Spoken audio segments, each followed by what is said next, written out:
আসসালামু আলাইকুম। কেমন আছেন সবাই? আশা করছি যে যেখান থেকে আমার ভিডিও দেখছেন সবাই অনেক ভালো আছেন। আলহামদুলিল্লাহ আমি অনেক ভালো আছি। এই তো আজকে আবারও নতুন একটি ব্লগ ভিডিও নিয়ে আপনাদের মাঝে চলে আসলাম। আজকে বাইরে প্রচণ্ড বৃষ্টি হচ্ছে। ভাবলাম যে খিচুড়ি না হলে তো জমবেই না। তাই এই তো খিচুড়ি রান্না করতে চলে আসলাম। খিচুড়ি রান্না করার জন্য এখানে আমি অল্প পরিমাণ কিছু চাল এবং ডাল নিয়ে সেটা ভালোভাবে পানি দিয়ে ধুয়ে পরিষ্কার করে নিতে হবে। ভালোভাবে পরিষ্কার করে নেওয়ার পর যখন সাদা সাদা পানি বের হবে তখন মনে করবেন ধোয়া হয়ে গেছে। এতে চুলায় একটা ফ্রাই প্যান বসিয়ে দিয়েছি। ফ্রাই প্যানটা একটু গরম হওয়ার পর এখানে আমি পরিমাণ মতো তেল দিয়ে দিচ্ছি, রান্নার তেল, সয়াবিন তেল যেটা। যেহেতু খিচুড়ি রান্না করব তাই এখানে আমি অল্প পরিমাণ সরিষার তেলও অ্যাড করে দিয়েছি। সরিষার তেল অ্যাড না করলে খিচুড়ি রান্না যেন অসম্পূর্ণ থেকে যায়, আমার তো এটাই মনে হয়। দু তেল মিক্স করে আমি আজকে খিচুড়ি রান্না করব, আশা করছি আপনাদের কাছে ভালো লাগবে। আগে থেকে কেটে রাখা পেঁয়াজ, মরিচ ও রসুন কুচি দিয়ে হালকা একটু তেলে ভেজে নিতে হবে। যেটা কাঁচা কাঁচা ভাব আছে সেটা যেন চলে যায়, এর জন্য কিছুক্ষণ ভেজে নিতে হবে। এখন পর্যন্ত যারা আমার ভিডিওটি দেখছেন তাদের অসংখ্য অসংখ্য ধন্যবাদ। আর যারা এখনো লাইক দিয়ে কমেন্ট করেনি, প্লিজ আপনারা একটা লাইক দিয়ে কমেন্ট করে দেবেন। এই তো পেঁয়াজগুলো আমি হালকা একটু ব্রাউন কালার করে ভেজে নেওয়ার পর এখানে দিয়ে দিলাম 1 চামচ আদা বাটা, 1 চামচ পেঁয়াজ বাটা, 1 চামচ জিরা বাটা দিয়ে তারপর দিয়ে দিলাম স্বাদ মতো লবণ। আপনারা যেভাবে লবণের স্বাদ, অনেকে লবণ কম খায় বেশি খায়, তার স্বাদ মতো দেবেন। এখানে পরিমাণ মতো আমি দিলাম 1/2 চামচ মরিচের গুঁড়া, 1/2 চামচ হলুদের গুঁড়া। এখন আমি সবগুলো উপকরণ হালকা স্প্যাচুলা দিয়ে মিক্স করে নিব। এখানে সবগুলো মশলা ভালো করে মিক্স করে এটা কিছুক্ষণের জন্য কষিয়ে নিতে হবে। যেহেতু খিচুড়ি রান্না করব, খিচুড়ি রান্নাটা টেস্ট বাড়ানোর জন্য মশলাটা কিন্তু ভালোভাবে কষিয়ে নিতে হবে। হালকা একটু কষিয়ে নিলে টেস্টটা একটু খিচুড়ির দ্বিগুণ হয়ে যায়। এই তো দেখতে পাচ্ছেন যে আমার কষানো হয়ে গেছে। এখন আমি আগে থেকে যে চাল ডাল মিশিয়ে ধুয়ে রেখেছিলাম পরিষ্কার করে, সেটা আমি দিয়ে দিব। চালগুলো আমার দেওয়া হয়ে গেছে। এখন আমি ভালোভাবে মশলাগুলোর সাথে চাল ডাল মিক্স করে এটাও আমি কিছুক্ষণের জন্য ভেজে নেব। আর একটা টিপস আপনাদের মাঝে আজকে শেয়ার করব, সেটা হলো যে ঝরঝরা খিচুড়ি রান্না করতে হলে আপনাদের অবশ্যই কিন্তু এই চাল ডালগুলোকে যখন মশলার সাথে মেশাবেন তখন তার কিছুক্ষণ পর কিন্তু এটা ভেজে নিতে হবে ভালোভাবে। আর এটা ভেজে নিলে আর পরিমাণ মতো পানি দিলে আপনার খিচুড়ি মাস্ট ঝরঝরে হবে।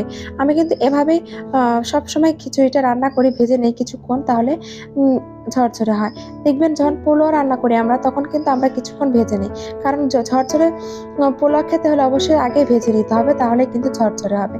এই তো আমার কয়েকবার এভাবে আমি নেড়েচেড়ে চাল ডাল ভালো মতো ভেজে নিয়েছি। এখন আমি পরিমাণ মতো পানি দিয়ে, আমি যতটুকু চাল নিয়ে সেই পরিমাণ মতো আমি পানি দিয়ে দিলাম। আপনারা আপনাদের চাল ডাল নেওয়ার পরিমাণ মতো কিন্তু পানি অ্যাড করবেন। পানির পরিমাণ ঠিক থাকলে আপনার কিন্তু খিচুড়ি অবশ্যই ঝরঝরে হতে বাধ্য থাকবে। এই তো কিছুক্ষণ পানি দেওয়ার পর কিছুক্ষণ আমি ঢেকে দিয়েছিলাম, তারপর আবারও ঢাকনা তুলে বলক উঠে এসেছে, তখন আমি একটু নেড়ে চেড়ে স্প্যাচুলার সাহায্যে নেড়ে চেড়ে দিলাম। দেখতে পাচ্ছেন যে আমার খিচুড়িটা কিন্তু হাফ সিদ্ধ হয়ে আসছে, দেখলেই বুঝতে পারছেন। আর কি কালারটা খিচুড়ি কিন্তু অনেক সুন্দর এসেছে।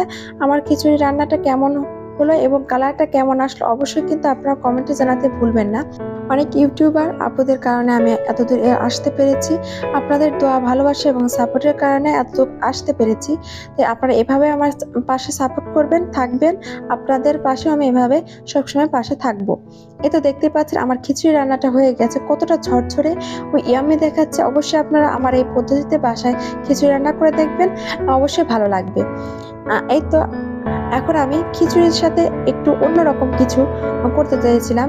শুধু খিচুড়ি তো ভালো লাগবে না, তাই এখানে আমি একটা ফ্রাই প্যানে পরিমাণ মতো তেল দিয়ে ইলিশ মাছ আগে থেকে ম্যারিনেট করে রেখে দিয়েছিলাম, সেটা দুটো ইলিশের একটা লেঞ্জা একটা চাকা দিয়ে ভালোভাবে এটা মচমচে করে ভেজে নিতে হবে।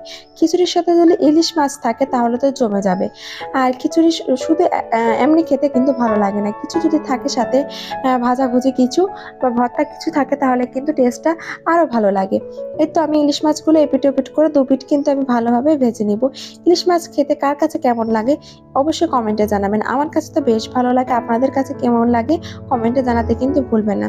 দেখতে পাচ্ছেন এখানে কিন্তু আমি এপিট ওপিট করে দু পিঠে ভালোভাবে ভেজে নিয়েছি। এখানে ভালোভাবে একটু মচমচে করে ভেজে নিতে হবে। মচমচে করে ভাজলে দেখবেন ইলিশ মাছের তো এমনি কাঁটা বেশি থাকে, সেই কাঁটা ভাবটা অত থাকবে না, খাওয়ার সময় অতটা বোঝা যাবে না। এই তো আমার মাছগুলো ভাজা হয়ে গিয়েছে, এখন আমি 2 পিস মাছে আমি তুলে নিব। এই তো এখন আমি ডিম ভাজবো, ডিম ভাজা হলে তো আরও জমে যাবে। এখানে আমি আগেই একটা ডিম ভালোভাবে পেঁয়াজ মরিচে মাখিয়ে করে রেখেছিলাম, এখন আমি সেটা দিয়ে দিলাম। আর ডিমটা আমার ভেঙে গেছে, ভাঙতে চাইনি, মানে আমি ভালো করে সুন্দর করে ভাজতে চেয়েছিলাম, কিন্তু জানি না কিসের জন্য ভেঙে গেল। কেউ কিছু মনে করবেন না, আগে চেষ্টা করেছি এটাই অনেক আমি মনে করছি। তো ডিমটা আমি ভালোভাবে দিয়ে যতক্ষণ বেসনটুক আঁচ না হচ্ছে ততক্ষণ পর্যন্ত ভেজে নিলাম। তারপর উল্টে এপিঠও ভালো মতো ভেজে নিয়ে এই তো আমি দুভাগ করে নিয়েছি।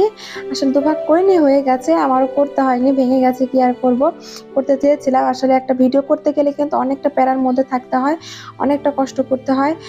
মানে এটা কতবার যে ঠিক করেছি তারপরেও পারিনি, এখন আমার তো এমন হয় না। তারপরে হচ্ছে আজকের মতো আমার ভিডিও এইটুকুই সম্পূর্ণ। যারা দেখেছেন তাদের অসংখ্য অসংখ্য ধন্যবাদ। দেখতে পাচ্ছেন যে আমি একটা বাটিতে পরিবেশন করে নিয়েছি, একটা প্লেটে বাটিতে সুন্দর করে খিচুড়ি দিয়েছি, একটা মাছ দিয়েছি, ডিম দিয়েছি, সবকিছু মিলে কেমন লাগলো